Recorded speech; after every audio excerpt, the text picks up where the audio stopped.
Ladies and gentlemen, get ready to listen to some mumbly jumbly. All the way from St. Albans, your host for tonight, Abs the Magic, Supercoach Godfather. Hello, everybody. Welcome to my channel. Thank you for joining. We have a player review for Ed Richards. Now, just to calm it down first, because I never even considered Ed Richards in my team. So I've had so many requests. Everyone's saying, Ed Richards. Okay, let's do one now for Ed Richards. Okay, let's see what all this hype is all about. Let's find out. Ed Richards, we're going to find out now. Okay, the first thing we look at is his price. I mean, obviously we need the price, right? So 460k seems to be... It's one of those prices, right? It's when you get him as a keeper. So you're not getting him to make cash, because I mean, if he's going to make cash and go to 560k, he becomes a keeper anyway. So if he's good enough to go to 560k, he's good enough to be a keeper. So we're going to find out, is he a keeper now? And let's see what he's priced at. What's he averaging? He's priced at 83, all right? So let's have a look at some scores. Price at 83. Well, an average of 83 is not a keeper for starters, so we need more, okay? So let's have a look. 20, what year is this? 22, okay, I've got the right year. Okay, started off slow, looking at these averages. Had a big patch here. Let's say 4 week. 1, 2, 3, 4 week, sort of half decent patch. Went quiet again, and then went hot. Round 18, 19, 20, 21, 22, 23. Okay. Let's dig in. Let's see why he went hot here, what happened in these rounds, and what happened in these rounds, why he hasn't gone hot. Okay, let's find out. Okay, the first website I'm looking at is AFLtables.com, and we've got Ed Richards here. We go all the way down to the bottom. We look for disposals. Now, to be honest, he's had 15, 16, 18... Okay, had a bad one there. 12, 9 there, 2 bad ones. 21, he's in the 20s here. Down to 13, even though he got a 13 in round... Oh, that's the finals. Okay, forget about that one. Oh, he's not a good finals player. I'm joking, all right? Calm it down. All right, now. So he's got 20s all the way here. Kick to handball ratio. Let's see what that is. Very high. 16 to 7, 16 to 8, 18 to 5. They're good signs for a player. High kick to handball ratio, so I'm happy with that. But the thing is, he's had a lot of disposals even in the early rounds and didn't score that high. All right, and maybe he had an extra 5 or 6 disposals to go 100 plus. So it's not just the disposals that's giving him the points. It must be something else. Tackles, pretty even. I mean, he's tackling pretty much every game, so nothing's changed there. Time on ground, it's very similar, 80 in the 80s, even a 91%er, but maybe he's having more time. Actually, he got injured one of the games, from the looks of it. 30, or he's a sub, I'm not sure. But a lot of them in the 80s. So he's on ground for a long time. So this doesn't give me much information on AFLtables.com. So we're going to find out where we can find more information. Okay, well, now we're going to DFSaustralia.com again. We're going to try to find where he's getting all these points from. I just had another look as I was doing this back in this AFL tables again. And I noticed something which I didn't point out to you before. It's the uncontested possessions. He was getting low teens. Then all of a sudden, he's getting mid to high teens towards the end. So he's doing something extra here. I don't know what happened in the final. What happened to him in that final? He went missing bad. But... yeah, so we're looking. It looks like he's having a lot of uncontested positions as well. So he's getting a lot of cheap kick. Uncontested positions equals cheap kicks, which is good. Good for us, because he also has high kick to handball ratio. So we're happy with this. All right, let's contested possessions as well.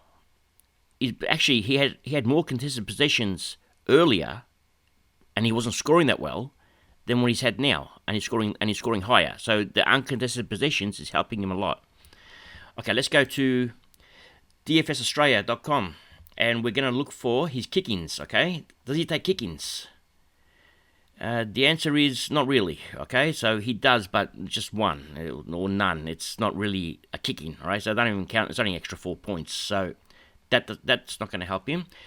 I've set it up already here. We're going to go to his heat maps. Because we haven't found enough information yet. All we know is he's taken extra uncontested possessions so far. We don't know why. All right, so let's look at his low scores. Where are they? All right, I've got too many apps open again. All right, let's have a look at every single one of these. 1, 2, 3, 4, 5, 6 rounds. I want to see all 6 round scores here. All right, where was he? First 6 rounds. Round 1, he's on a sort of a halfback flank. All right, but round 1, most players aren't ready to play. Like, they're ready, but they haven't warmed up to their new positions. All right, so we can excuse round 1. Round 2, all right, he's on the wing. All right, that's not handy.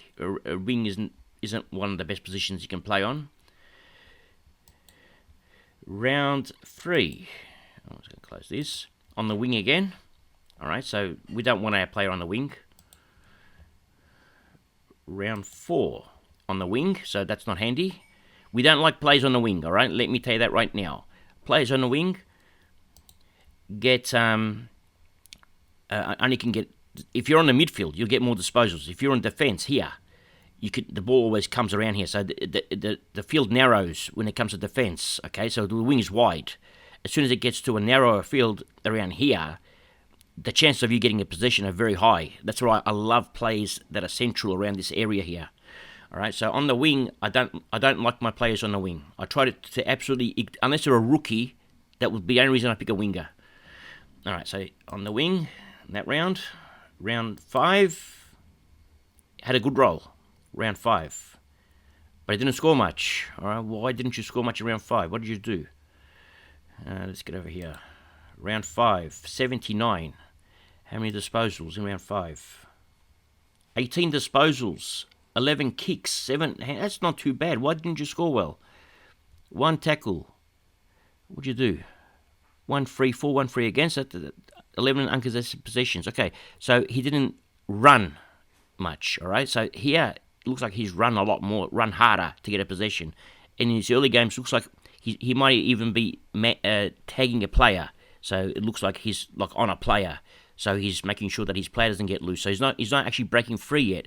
Whereas here he's actually breaking free a lot. So that could be the reason. All right. Now let's get back over. Where are we? Okay, we did round 5. Now round 7. Actually, back over here. I've got too many open. All right, which one is it? Here. All right. Round 7 until round 10. He's had a bit of a patch. All right, what's he done? Round 7 to round 10. Round 7 on the wing, but the ball's come there a lot. All right, so that's not a good position still. I'm not happy with that. Round 8 on the wing, I'm not happy with that. I mean, he's scoring 80s, 90s. That's not enough, okay? We're not getting him to score 80s and 90s. Round 10, he's gone into defence, okay? And round 10, here, he scored 121 in that defensive role. So that's where we want him, okay? In that defensive role. Round 11, he gone missing. Round 12, he gone missing. What did you do round 11 and round 12? On the wing, all right? We don't want you there. Round 12, on the wings. We don't want you there again. Okay, all right, let's have a look at his good rounds now. We get the picture, okay? On the wings is a not good, okay? We don't want him on the wings. But what did you do here? That's what we want to find out. What happened in round 18? What did you do? Did you get a position change? You're getting more uncontested positions? What are you doing? Aha! He's on the half-back flank. Remember, the field narrows. When it narrows, you got more chance of getting the ball. So he's on a half-back flank here. He's getting more touches. He's going for dashes now. He's getting the free handballs. Okay, he could even go for a dash. Okay, round 19. What did you do? Same position again. Again, he's gone for a run. A lot of cheap disposals. We like this position. Round 20. Again.